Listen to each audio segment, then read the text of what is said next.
From the Middle is a proud member of the Odd Pods Media Network.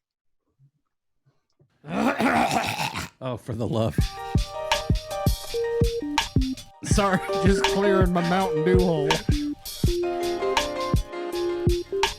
I got my phone hole cleaned today. That's where you keep it? You're so cerebral and you're so developed and evolved.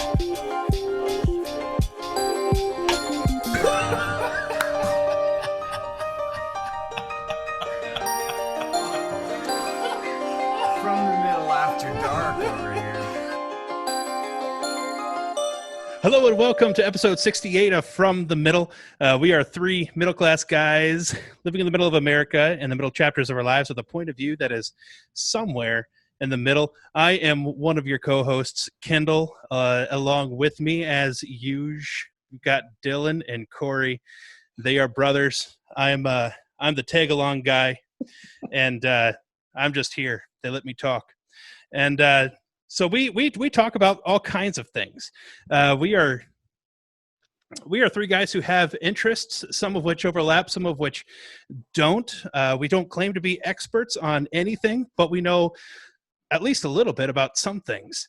And it's possible that we know more than you about something. It's more likely that we know less than you about all sorts of things. But we have microphones, and you probably don't. So that is why we have this situation of you, a listener, and we talkers. We do have a group of people that we affectionately refer to as the Middlers, and it is a community of people that just surround us. We are thankful for them. They are the impetus of a lot of the things we discuss on this show. They are the reason that we discuss anything on this show. We are very thankful for each and every one of them. They are smart and wise and kind and very interesting folks. You can find us on all kinds of social media platforms, interacting with them. One of those is Jenna. Jenna, say hi. Hi. Jenna, as I understand it, is related to these other two yahoos. Correct. Here, Much right? to her chagrin. Sorry, Jenna. And she brought friends. Say hi. Hi Hey. there, I'm Cecilie. It's ladies' night here at From the Middle. It is, yeah. I didn't shave or nothing. We are super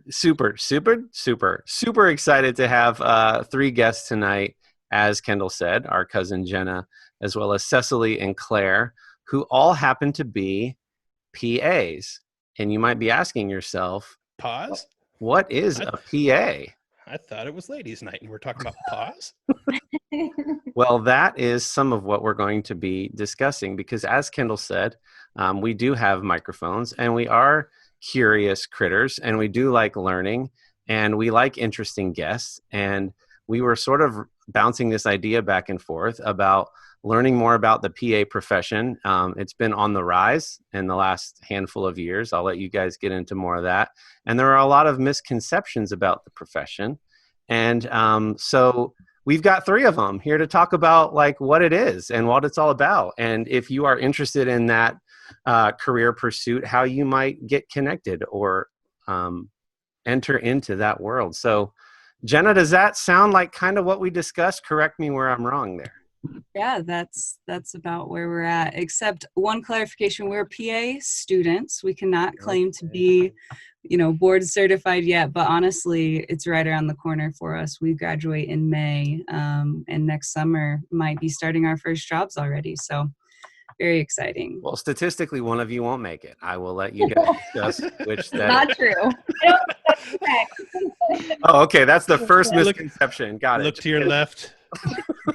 Look to your right. That's awesome. And it'll be, yeah.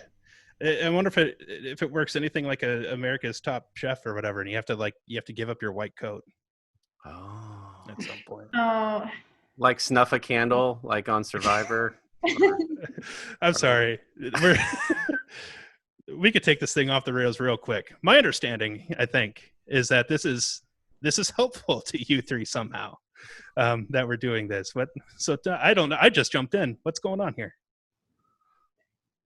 Yeah. Does one of you want to take it away, or Cecilie, share with us why we're doing this?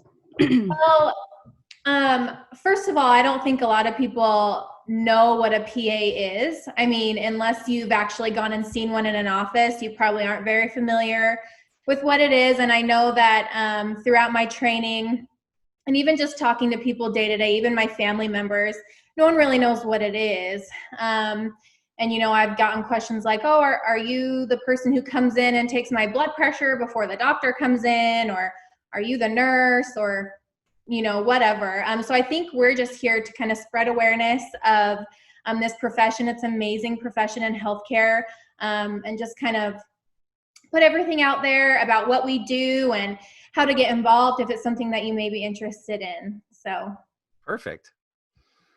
Claire, do you have thoughts on that? And this is for our class project.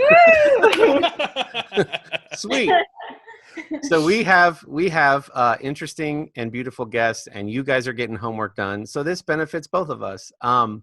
Let's get into a little bit of you guys' backgrounds, just personally, as much as you're willing, where you're from, a little bit about yourself, and sort of how you ended up pursuing this career path. So we'll start with Jenna. Yeah, so the reason I'm here, like we said, I've got some relatives, Corey and Dylan. I like to say, Kendall did say I'm a middler. I would definitely claim to be. I've listened to every episode except the manscaping one and maybe some of the Marvel ones of movies I haven't seen and things. But we get it. Manscaping not so relevant for me with Artiest Man. But yeah, so I like to say that I'm a long-time listener in the sense that I'm a very long-time listener of these two. Corey and Dylan are my oldest two cousins on our side of the family, and always been the big bad leaders of the grandkids. So yeah, so I've been learning from them and for a long time and growing up with them. So I'm very honored to be with them. But yeah, I grew up in Northwest Ohio as well, in the country, and just really the reason that I got into the healthcare world is actually that I was really interested in doing missions, and medical missions is a thing. And that's really big part of my passion, whether that be overseas or underserved areas in the US. So that's kind of where it started for me. I would say that's not super typical, but as I explored the healthcare field and finding PA, it's almost surprisingly been something that I've fallen in love with way more than I ever thought I would. So that's, I guess, the short version. But I love, I'm married. I've got an awesome husband who loves pizza and takes me on adventures. And I know that sounds normal that people love pizza, but he really loves it. We're having him on next. Yeah, something he's known for. But yeah, and I love to do music. That's, I think, a passion of a few people here, and those types of things that's me. Awesome. That's very kind of you to say that you learn from us, because you've probably forgotten more unimportant information than I will ever learn in my life. So thank you for that, although that's far too kind. Okay, Claire, you're up next. Okay. Hi, everyone. My name is Claire. I'm originally from Bloomington, Indiana. So go Hoosiers, I guess, but never really cheered for them. I grew up just loving to help people, and I think that's really what started my interest in medicine, because I'm also a little bit of a nerd, so love the books, love to study, and so medicine kind of combined two of those things, where I was challenging myself and making myself learn things that aren't quite so easy, and also working with people, which I really enjoy. So I went to the University of Kentucky for my undergrad, and then made it back to Indiana for PA school to go to Butler. So I'm really loving it and loving my rotations right now, and just can't wait to be a PA. So Before we started recording, we were kind of talking about our days, and you made all of our days seem not interesting at all when you said, I delivered a baby today. What? Oh, Crazy. bucket list. Yeah, so had a patient today who delivered a little girl, and of course when the baby came out, Dad said, "Oh, she's gonna be our little linebacker." I'm like, "Come on, Dad, come on." wow. But we still love it. It's still a magical moment, and it's just very cool every time you see it. So That's amazing. No one can follow you after you said you've brought life into the world. Definitely not. Sorry, Cecily, you're up next. Okay. I've watched it happen a few times. Does that count? So I'm Cecily, and I actually come from Utah, interestingly enough. So I'm pretty far from home. In second grade, I remember drawing a picture of myself wearing one of those shiny mirrors on my head, and I told everyone I wanted to be a doctor. And, you know, I got to high school and to college, and I kind of, took my younger 20s to have a little too much fun, I guess. And then I finally graduated college when I was 26 with a medical laboratory sciences degree. I always loved science. So I ended up working at Primary Children's Hospital. It's a children's hospital in Salt Lake City in their laboratory for 3 years. And although I loved what I did, I found myself just really wanting to connect with people more rather than be, tucked away in the basement or, no one really knows what the lab is. So I really contemplated what I wanted to do. And one of my professors had told me about the PA profession, and I became very interested in it. And the rest is history. Here I am. I got into Butler and moved here from Utah, and I'm loving it more and more every day. So it's a blessing for sure. That's awesome. So you were already on the medical path, and then the PA concept came to you. What about the other two? Which came first, the chicken or the egg? Was it medical profession and then you discovered PA, or was it the PA thing that made you want to get into the medical profession? I can kind of talk about this. For me, I think I knew I was interested in medicine, but I didn't really know where exactly I would end up. So I was kind of considering all things, including nursing and a physician and a PA. And PA kind of came on to me, like my mom actually introduced the idea to me, 'cause like many Americans, I didn't know what it was. And she was like, "Oh, well, so-and-so is a PA. Like, do you think you would ever want to shadow her?" So I actually first I shadowed a cardiovascular surgeon when I was in high school. And I was like, "Oh yeah, like I could see myself doing this." But then I shadowed a PA, and I just thought, like, you get so many of the benefits without necessarily all the hard years that come with medical school. And I just thought it was a really cool way to kind of be still involved in medicine and see all the great things that physicians get to see and nurses get to see, but kind of have a little niche in there in the middle. So Cool. Yeah, for me, like I said, missions was kind of the first thing, and just exploring the medical field and finding PA. And for me, it was pretty much straight. I had a year between undergrad and starting PA school where I got married and all of that. But Cecily definitely had some more like life experience and a different career before deciding PA is what she wanted to do. So I think we've got a couple people in our class who have some pretty cool, prior experience instead of just going straight through school. Yeah. All right, so this will be the comical portion of the program where the three of us idiots share what our understanding of a PA is before you guys actually explain it. Do we have a volunteer to go first? First of all, can we ask early on, or maybe this is part of our thing, that what does P stand for? And then follow-up question, what's the A for? I specifically said before we started recording, what's really obvious to you guys is going to be like totally new information to everybody else. And That question's for the letters in your name. That question was for the listeners out there. I know, but for the audience's benefit, let's do it for them. Yeah. So PA is physician assistant. It's not physician's assistant, possessive. As much as we love the docs we work with, we do not belong to them. So it's physician assistant. Is that like assistant to the regional manager versus assistant to the physician? This is more of an assistant to the regional manager. Okay, got it. So this is an assistant to the physician, not an assistant of the physician. Yes. Now, just physician assistant. now, Cecily, is that why you were saying, I think it was you that were saying family was asking, like, so are you the nurse or are you the vet? Is that why? Because assistant is in the title? Do you think that's why that you get a lot of those kind of questions? Possibly. Because it's not like I am the physician. Yeah. There's like an extra thing that's part of the title that makes people probably start wondering. Oh, definitely. Mm-hmm. Yeah. Okay, you're going to ruin it. People just don't even know what it is. So they're like, "What? Who are you and what are you here to do?" to me. Right. Yeah, I mean, I still don't think the audience knows what you guys do. I mean, again, I know, but like, we'll still guess just to keep. Let's just dumb it down for everybody else.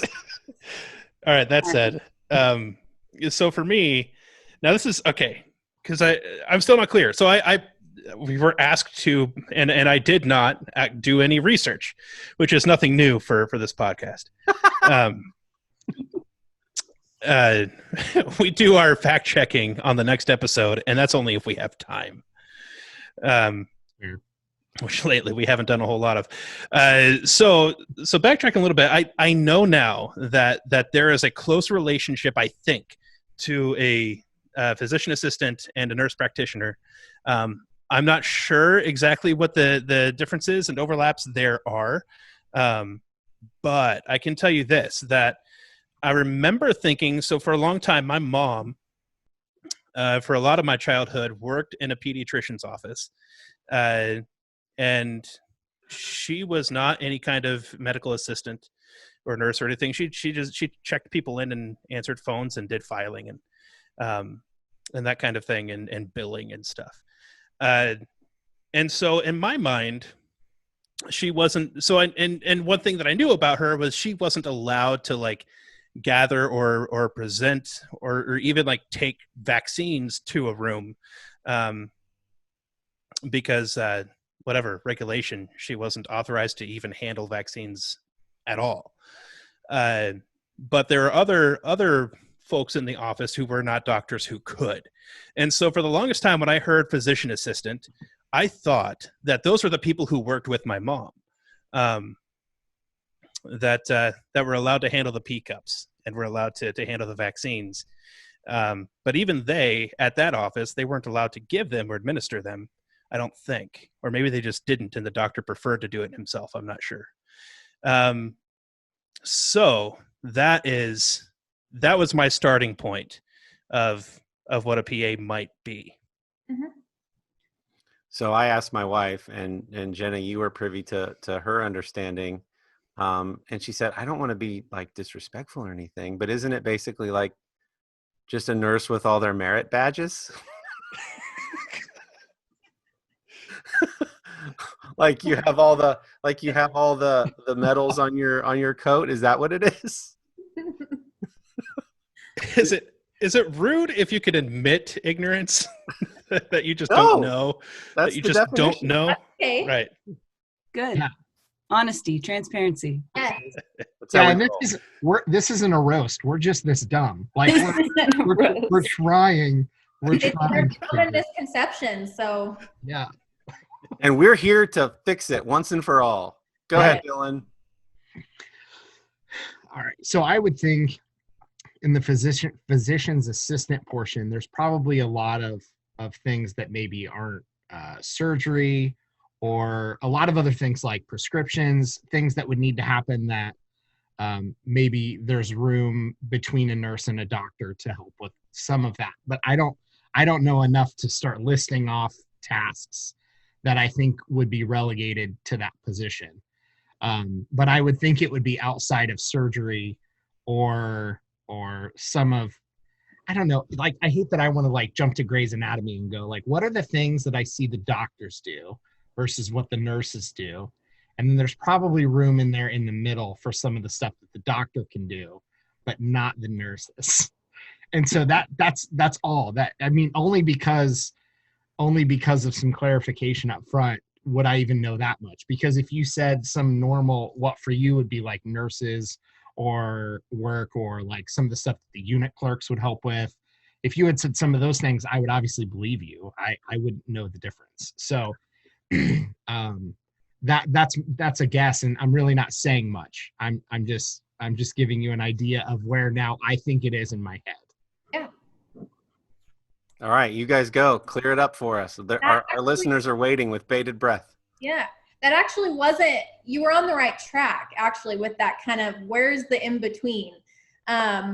A name that's kind of falling out of favor for us, we're a type of mid-level provider. So it's like, doctor, us, nurses. I don't want to say nurses are any less. Everyone has their place in healthcare, but you're kind of on the right track. So with our training, we can do a lot of things that physicians can do, not everything. I mean, I don't think we can actually do a surgery our own, but we can first assist in surgery. We can write prescriptions.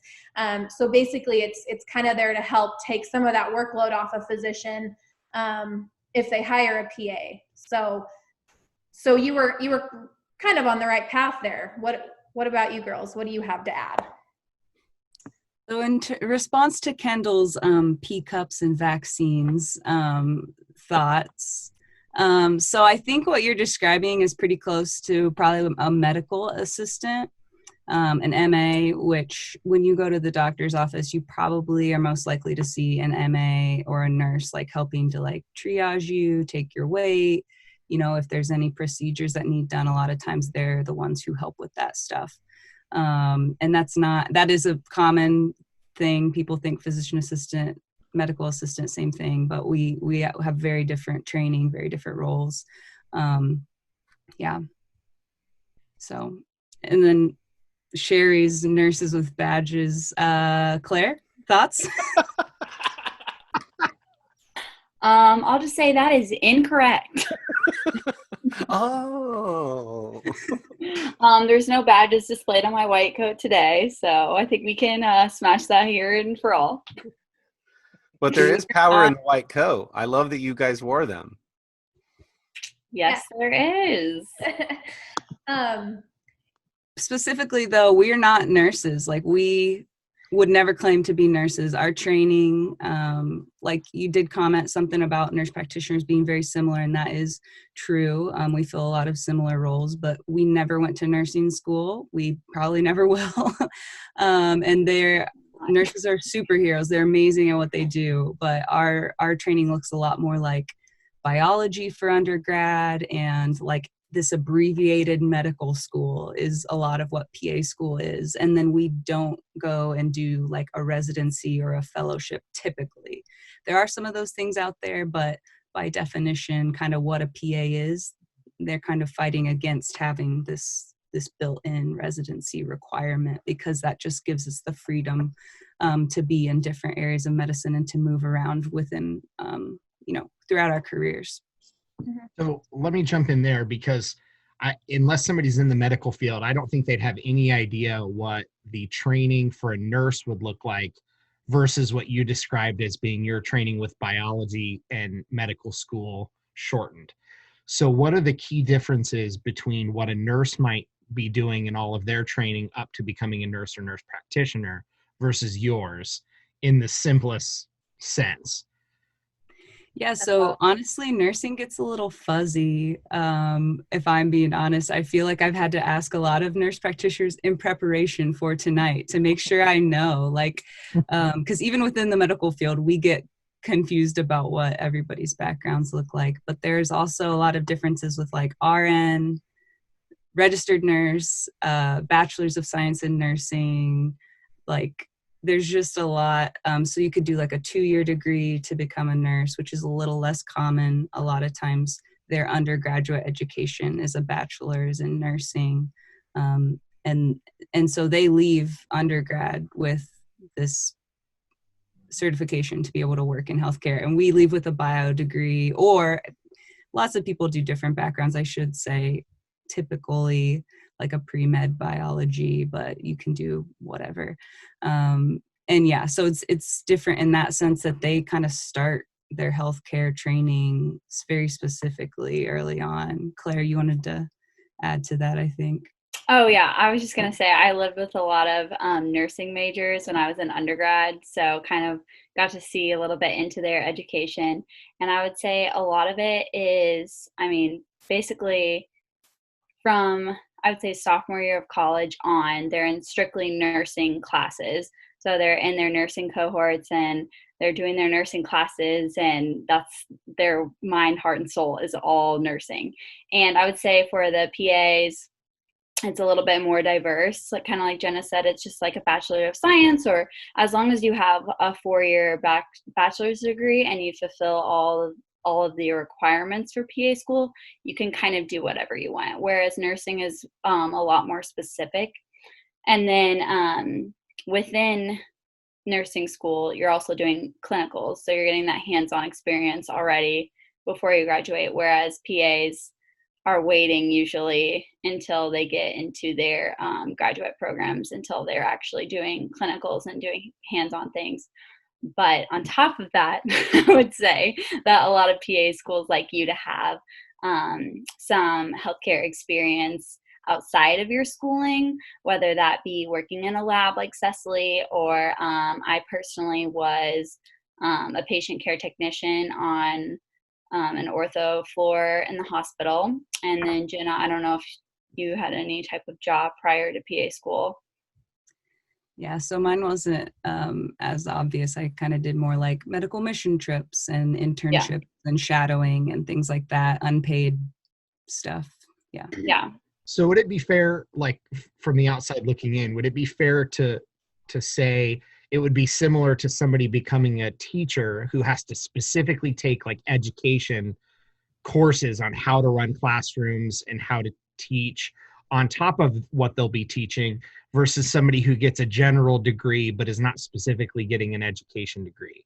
And neither of those being good or bad or better or worse, but just like education has a very specific type of like training process, like the nurses might have to do.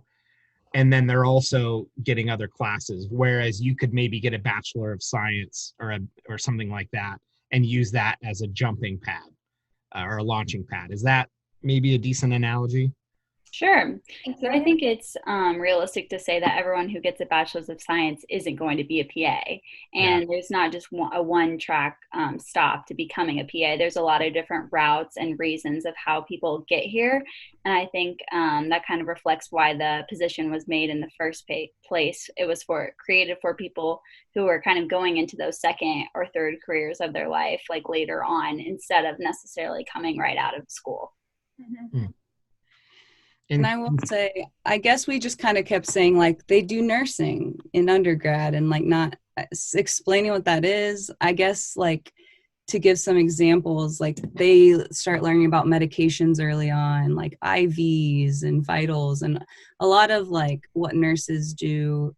And like they definitely have their own like knowledge set and make decisions, but a lot of what they do, especially bedside, like in the hospital, is to like take orders and like carry them out at the bedside, working with patients and their families like one-on-one, and like not necessarily deciding they need this medication for this reason at this, like they know a lot about dosing, they know a lot about IVs and things like that. And whereas PA or medical school, you get into the like looking at a patient, examining them, and then making treatment decisions and diagnosis and all of that, which is, if you're not in that world, you don't realize that those are very different things, and they are, if that helps at all. Yeah, I think that's enlightening, because unless somebody's gone into nursing, they don't even know what those classes probably really look like. We've probably all encountered a nurse at some point, so we might have an idea. But starting to separate the actual subjects, I think, is helpful to help people understand, hey, we might have a general science background versus very specific nursing classes that are geared towards bedside, towards, XYZ. And so I think that's great. I think for the sake of contrasting, which I'm interested in at least a little bit of time contrasting between NPs and MPAs. So NPs, nurse practitioners, are you saying then that that typically what you're going to see with a nurse practitioner is they had a nursing track, right? And at some point in time, maybe right away, or maybe they worked for a while, then decided to become a nurse practitioner. That's normal. So they're kind of more in the vein of nursing, and became a practitioner versus you guys, right? Mm-hmm. Yeah, Um, that's correct. have you ever seen, or would it even make sense for somebody with a bachelor's in of science in nursing to move on to being a PA? I'm sure it happens. I mean, I don't, is there anyone in our program, girls, that was a nurse? Okay. I haven't seen it specifically with nursing transitioning to be a PA, but I do have a friend who studied nursing and is a registered RN, and is now in medical school. And I know the reason that she did that is just because she wanted to get the most focused education that she could. And she really wanted like that clinical experience. And she saw being a nurse as a really valuable position. So she went ahead and got certified and then went on to medical school. So let's say, like, very practically speaking, whether in a hospital or in a private practice somewhere, what would be the sort of the broad differences that a person might see between what PAs are doing and what NPs are doing in the same facility, working together? Like what like physically, what are they doing differently? From my experience, when I've worked with NPs out on rotation, I honestly don't see a difference. And I don't think patients necessarily do either. They act almost exactly the same in practice. So no big differences I've noticed. Girls, what about you? So yeah, from a patient perspective, I would say pretty much the same. And that too depends on where you're at. Like if you're going to your family doctor, family provider, I mean, you could say like you could see the physician, the PA, and the nurse practitioner, and you might not see a difference in the way they do really anything. And then behind the scenes, there tends to be different things that those different professions bring to the table. Maybe if you're stumped on a patient and like need help, and the physician is the one who has the most experience, that's the person to go to. Or a nurse practitioner bringing in, from that nursing perspective, maybe just some different viewpoints of what it's like to be at the bedside, what it's like to work really directly with families. They would say that when you talk to nurses, they think that their training gives them more, I'm not saying they're wrong, more of a like holistic perspective, and just bringing in some elements that when you're so focused on like diagnosis and treatment and some of the ways that like med school and PA school are set up, you kind of lose some of that if you're not really focusing on being maybe compassionate or thinking, big picture on some things. Mm-hmm. If I can change gears a little bit, I'm curious. So we've established this is relatively newer, the trend of PAs. And I think somebody said that even in the healthcare field, they can kind of get mixed up on what the role is sometimes. So who's creating this demand for this type of role within the healthcare industry? Is it the biggest hospitals? Is it an expansive medical network of facilities? Is it small independent doctors' offices that need extra help? Like where's the demand coming from most, or is it just across the whole industry? So I would say that I guess where PAs are thought of like filling in the gaps mostly is in like a rural healthcare setting, or places where there are not enough physicians to meet the demands of the population, which, as we know, healthcare is always evolving. So, but with that being said, I don't think that's fair to say that PAs are only seen in rural settings, even though that's kind of the idea behind them, is they're there to fill in the gaps where physicians aren't. PAs are still seen in every setting that you could possibly think of. And I think you kind of mentioned this earlier, but even in the OR and surgery, we are also there too. So I would add too, it's not just like sometimes in the OR, PAs are actually super common in the operating room, in orthopedics, in cardiac surgery, in pretty much any specialty. And we're actually viewed, I guess, as having training that's more geared toward that, maybe compared to a nurse practitioner. And that gets into the nitty gritty, but we do a little more of procedures and surgery focused training as a part of our school, and they don't necessarily always do that. So we would be more likely to get hired in that field, even though I think either one is qualified. yeah, and it's not to say that NPs aren't in the OR, but I will say I delivered a baby and I was in the OR today. So you guys, I covered all the bases. We know. I know. Flex. Had to Flex. settle plug. Flex. It's really helpful because you highlighted from the patient's point of view, there'd probably be less that a patient would see the difference between some of those roles. But obviously then there's the whole behind the scenes conversation. So not that you're trying to establish a hierarchy, but there are some differences between the roles that a patient might not see, but you all will be very aware of, and we would have no idea. So that's the other kind of backside of this. It's really interesting. So I appreciate you highlighting that because I think that's important. And I think one of you even said maybe before we started recording that sometimes from a patient perspective, they don't even know. They'll ask a PA, like, are you the doctor? Or like, you know, you got a white coat on, back to the power of the white coat, right? Like they might not even know or appreciate the differences, especially when you're providing what is relatively the same level of care. Yeah, I think that's true. I think a question I get a lot is, are you going on to be a doctor, or are you are you still in your training to be a doctor? And I'm like, no, that's not my end goal. But it's just kind of hard to explain it to people at times, you know. And the thing about our name, I know that when you hear assistant at the end of something, you do maybe think, oh, paperwork or something that an assistant would do, going back to the office, like Pam, you know? So there is talk of getting our name changed, and that has been in the works. I don't really know when it's going to happen, but there's a few different changes on the table. But if you guys heard physician associate, would that make you think anything different about the profession? I think so, yeah. Yeah, for sure. That is one of the names on the table. So I was going to say, you guys need to talk to the medical branding department and get that fixed. Yeah, it does have connotations, unfortunately. Where's the PR department for medicine?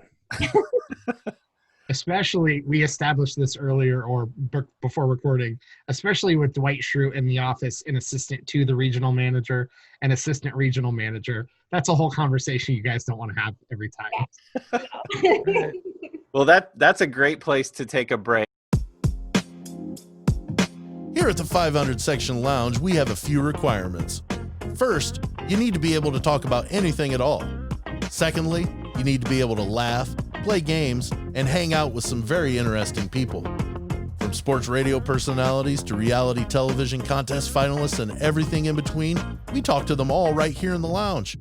Be on the lookout for what we do next and sit back, relax, and be there to grab a listen.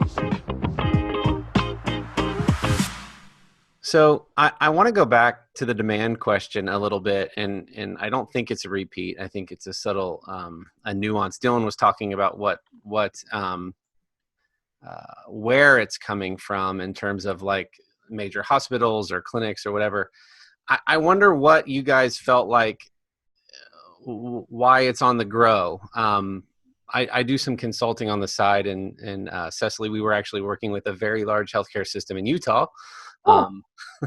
And I was doing some research, and there was a wonderful article in Business Insider magazine about why your doctor is always late. And it was sort of a day in the life of a general practitioner. And I read this article, and it gave me a tremendous amount of sympathy for the doctors who have a patient who right at the end of the session or the visit says, oh, by the way. And the article goes through the entire day of all the unexpected things that come up. And it says, And in my first appointment, I was already 20 minutes late. And by my third appointment, I was 45 minutes late. Is that what created sort of the void in the system? And is that why you guys think these professions like nurse practitioners and physician's assistant are on the rise? Associate, we'll start adopting. What do you think some of that is, if we dissect it a little bit and sort of get to the why the growth and why the interest in this profession? Well, girls, correct me if I'm wrong, but I think fewer people are becoming physicians now, and we're in a physician shortage. And working with doctors these past few months out on my clinical rotations, I've seen just how busy they are. I mean, doctors aren't just doctors. A lot of them have many different roles. Just a lot of different, they wear a lot of different hats and have a lot of different things. Like I swear their phones are always going off, or they're getting a page, or they're answering an email, or, and so I think with fewer and fewer doctors, the need is there. And also, once a doctor hires a PA, it can take a lot of workload off of a physician themselves. So I think doctors are drawn to hiring PAs and nurse practitioners, partly because of that. Yeah. Go ahead, Jenna. So a brief history of the PA profession, very brief. They started in 66, I want to say, 67 with the first PA class at Duke University. And it was solely a military role. And so that was kind of filling a void in I don't know if it was the Army or the military world, but pretty quickly expanded to the general population. And really, for a physician today to go into especially primary care, it is not lucrative. A lot of them who do go to medical school end up getting pushed into to specialties for their profession, because they can't really make ends meet, to be honest. And so a lot of PAs and nurse practitioners fill that role, or into academics and into research and all of that. They end up going, and there's just people who need taken care of on a day-to-day, and so I think that's a lot of it as well. Yeah. Claire, did you have an ad there? Oh, I was just going to say, I had read an article that I'm not sure how recent this is or not, but I read an article that said that the training requirements for residents had increased, making their schooling take longer. So I read that was a part of why there are less physicians, and also why it's taking longer and longer, because kind of the cost analysis of what it takes to make a doctor and what it takes to make a PA to see the same amount of patients and do the same things is just an insane amount of difference in cost analysis for how much money we're putting into the medical education of a physician. So yeah. So at our primary care practice, it's a fairly large practice for primary care. I think there's a dozen or more doctors, and my wife, we go to the same practice. We have different. I have a doctor. She has a nurse practitioner as her primary care, and it sounds to me, if I'm right, that when the practice was going out and doing their recruiting and sending out their headhunters, that they could have easily come back with a PA instead of an NP in that circumstance, to fill essentially the same gap that they had, right? My next question then is, so then when a PA is hired, is there, we're trying to avoid the word hierarchy, but I think we all kind of know what I mean there. It is, how much autonomy then is there? Is there some kind of inside baseball that's still kind of done with the physician? Is a physician still kind of a final authority, or buck stops there if something goes wrong, or is it you're autonomous and making sort of making any decision that that comes up. So that's, I don't know. I think you might understand what I'm trying to ask there. Are you working essentially with a doctor? Is there a doctor who then has physician assistants? Not has, I don't know. I'm screwing words up here. But you know what I mean? Like you're serving at the will of a doctor to an extent, but there's things like, just like he doesn't have time to take everyone's blood pressure, or in some cases, maybe she doesn't have, there's just too much of a workload to be able to make some decisions on prescription medication and that kind of thing. And then that's where you come in. So just kind of that hiring process. What does that all kind of look like? Like, where does that stand? Well, we're not quite in the hiring process yet, so I can't speak to that entirely. Okay. But I mean, from my experience out on clinical rotations, generally a PA will say, "Oh, I work for Dr. So-and-so." So I think the doctor most likely has a say in who they hire, because you have to work well together.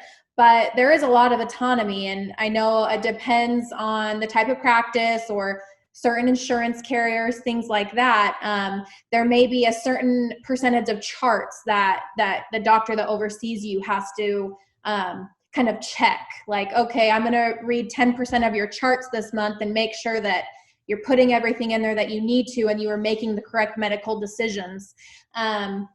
So basically, you're seeing all your own patients, and if you ever have something that you need, you have a question, you can go ask the doctor that you work for and things like that. So there is a lot of autonomy. We can write prescriptions. The laws on that vary state by state, but there is a lot of autonomy that comes along with this profession. Yeah, I would say there is a concept in the PA profession of having a quote unquote supervising physician. And that kind of is what Cecilie means about them going through our charts and just having someone to consult if needed. They don't necessarily have to be on site with us, or, you know, in the room with us, or necessarily even see the patient after we do. It's just someone that we're technically like associated with.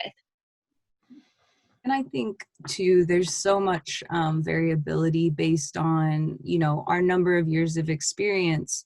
The team we're working with, they can give us about as much freedom as they want. And so like when we start our first jobs, you know, in the next year, like they're not going to throw us to the wolves. Like there's a lot of guidance there and on the job training. But then I've been in settings where, you know, the PA is the most experienced person in the room, practicing for 25 years. And then you've got a fresh grad out of med school, out of residency, who's asking them, you know, about every patient and about these medicines. And so really, once you get to a certain point, or you're in, you know, the setting you want to be in and have good relationships, it's the lines start to get blurred. And honestly, like we're all just team members together at that point, which is a really cool thing. And I think too, we've kind of been dancing around it, and I haven't actually said like, what do PAs do? If you want me to share about that at all, like, so like if you came like primary care office, and like in the scenario that I've got a pretty good experience and I've got a team that's supportive, like you'd come in, you'd see maybe the MA, the nurse, they take your vitals and all of that, put you in the exam room. Like I would take your history, ask you, you know, what's going on, what symptoms are you having, what's your, you know, medical background, do a physical exam head to toe, you know, if you've got a rash, or you've got, you know, need me to look in your ears, whatever.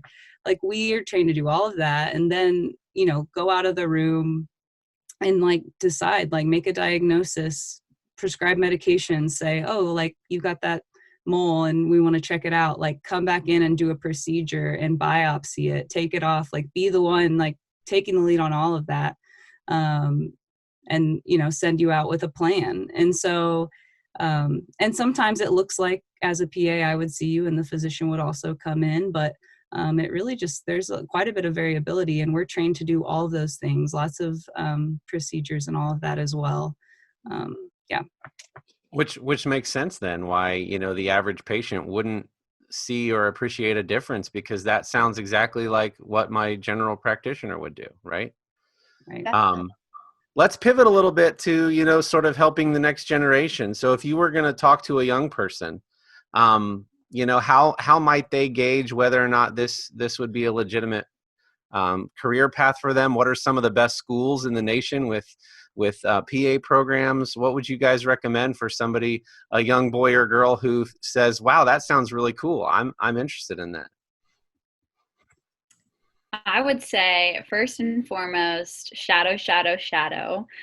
Get some exposure and experience. I think that was something for me that was like pivotal in my educational background, because it just allowed me to firsthand kind of see, okay, this is what the physician is doing, this is what a PA is doing, this is what an NP is doing, and just kind of see firsthand how they're handling patients and how they're seeing patients, and if I could potentially see myself in that role.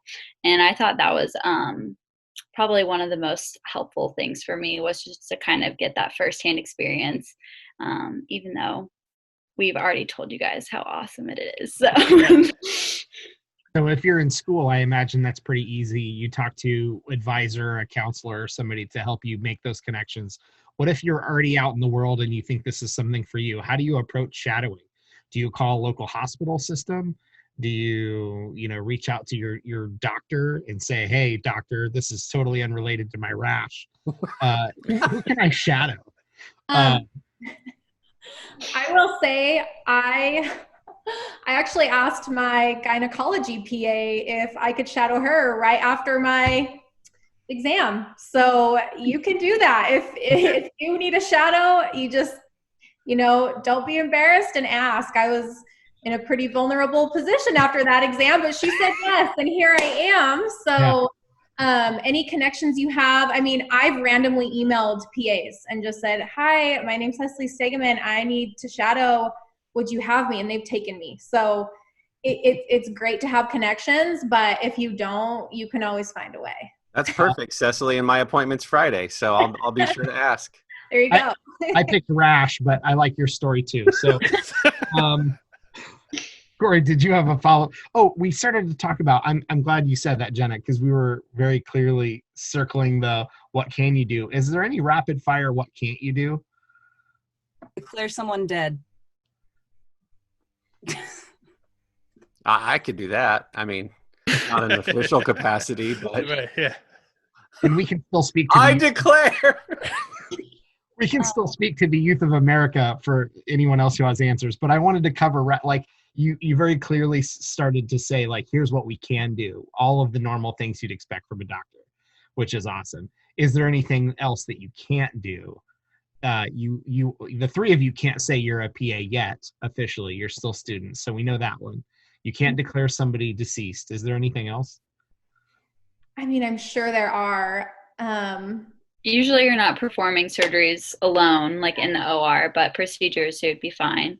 Mm-hmm. Really, no one should perform a surgery alone. So, well, you know what I mean. You're not leading the case. No, I know. I'm just saying, honestly, and even in surgery, the physician might come in and start the surgery. They leave for a while. The PA does their thing, or at the end they leave and the PA's finishing and closing. So that's definitely some wiggle room even there. There's quite a bit of autonomy. The other thing I think that we talked about in women's health is kind of if you want to be delivering babies, that's what you want to do. PA's probably not ideal. You tend to see a midwife, if you go the nursing route, and midwives are very specialized in that area.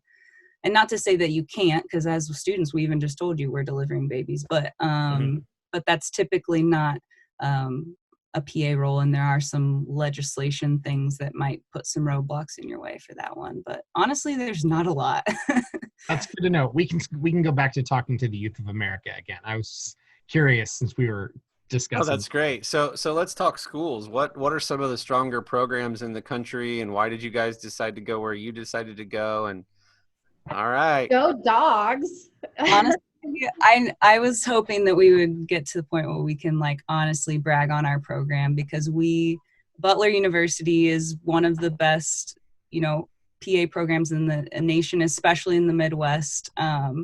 We have outstanding faculty who are super involved, like on the national level, big in PA advocacy. Like they've been champions to even have us be able to talk to you today, just to see them advocate for our profession in awesome ways and be leaders in like the state of Indiana and then in the national PA organization. But like we are like super well prepared. Like I know, like, to be honest, like in Indiana, especially, like even in Ohio, like being a Butler PA like means something. And like we are very proud to be where we are.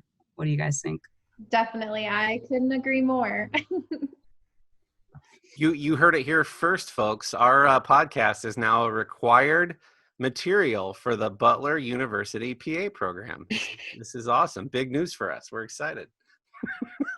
And I think too that they've like proven that even more so. I had confidence in our program before, but through all of this with COVID, I've felt so much confidence that they are doing their very best to make sure we're still prepared, we're still getting what we need, and communicating super well with us. And I know that hasn't been the experience for everyone. So they've always kept us in the loop and treated us honestly like colleagues.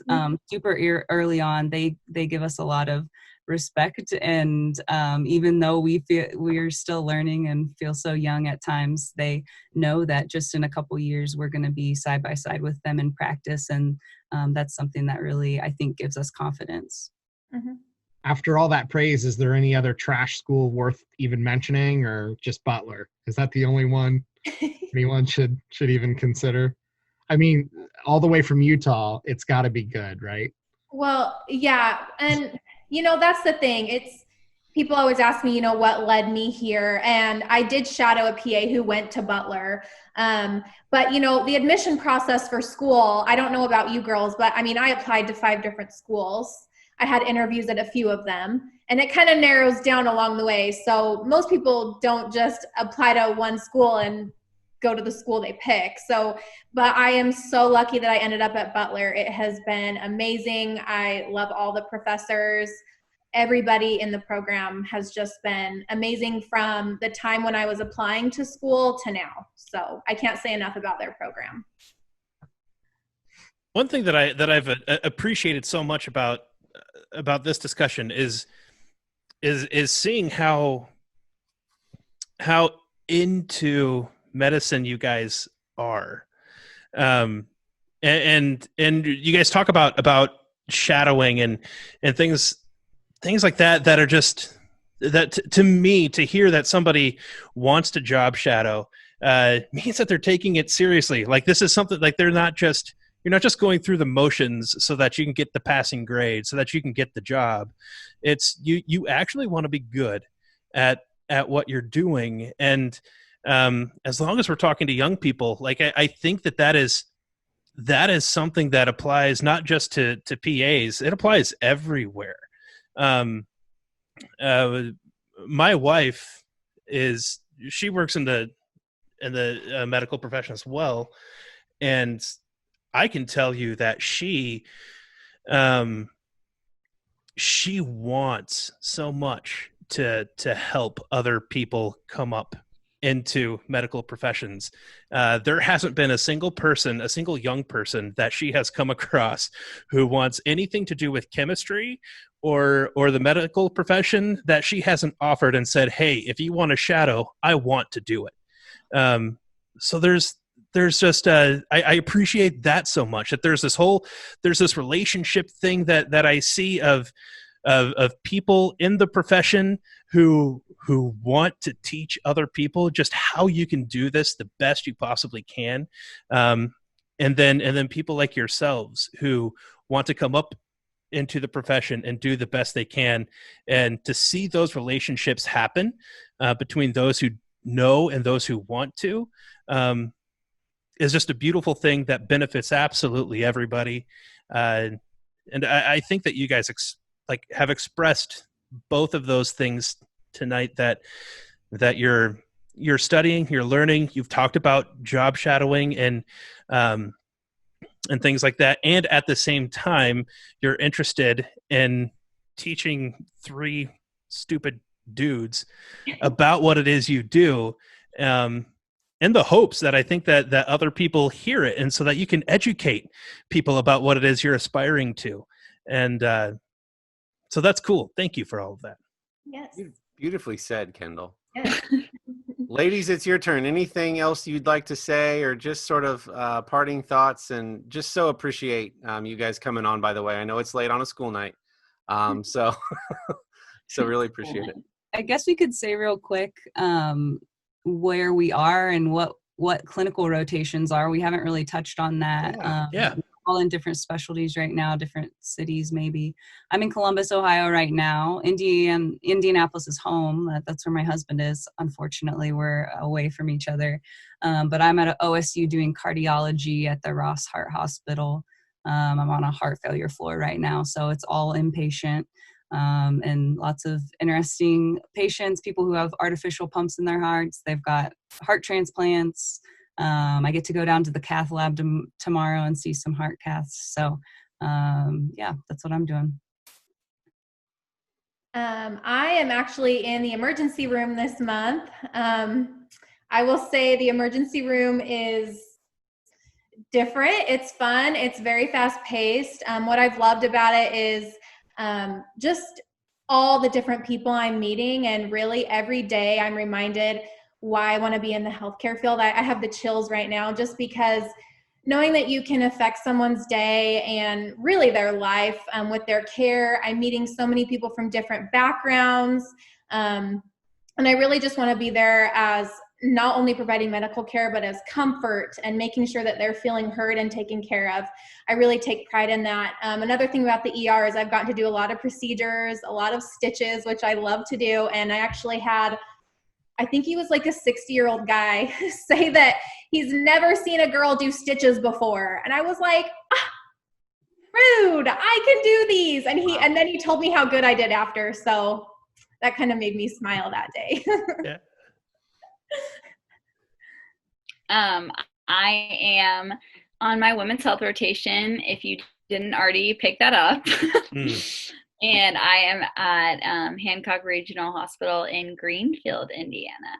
So I see a little bit of everything, young, old, menopause, all that.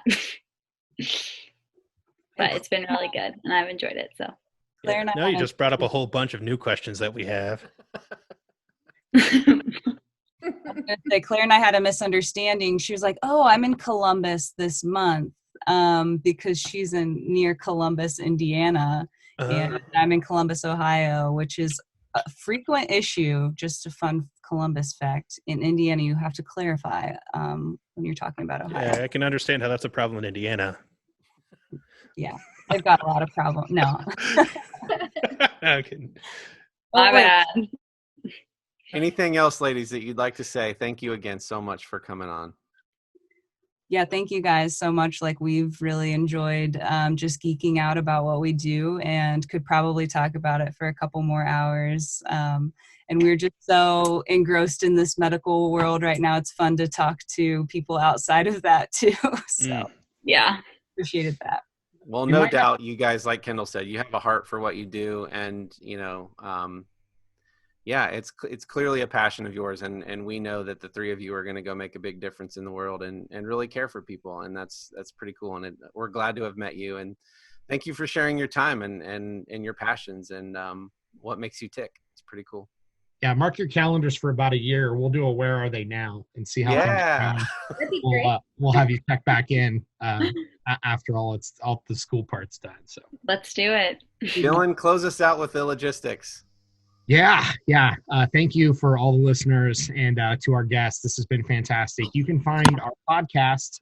Just go to Anchor, anchor.fm/FromTheMidPod.